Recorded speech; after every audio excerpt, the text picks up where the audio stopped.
La crise diplomatique entre le Maroc et l'Espagne, qui a débouché sur une crise migratoire depuis que Rabat a relâché son contrôle aux frontières avec la ville de Ceuta, est apparue au sommet de Bruxelles lundi. Si les chefs d'État et de gouvernement n'y ont pas fait cas, Pedro Sánchez, le Premier ministre espagnol, s'est adressé particulièrement au Maroc. Nous devons rappeler au Maroc qu'il n'y a pas de meilleur ou de plus grand allié au sein de l'Union européenne que l'Espagne pour défendre les intérêts stratégiques si importants pour le Maroc et si nécessaires pour l'Union européenne également. Il est très important de le souligner.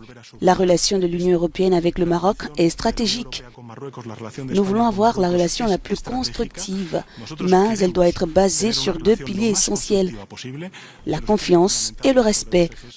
Le respect des frontières de l'Union européenne, les frontières espagnoles de Ceuta, de Melilla avec le Maroc.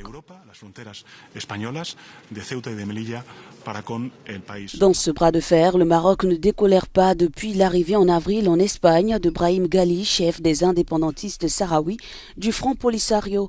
La ministre espagnole des Affaires étrangères Arantxa González Laya a souligné qu'il rentrera dans son pays une fois rétabli. Plusieurs milliers de personnes ont profité de ces tensions pour passer la frontière menant à Ceuta.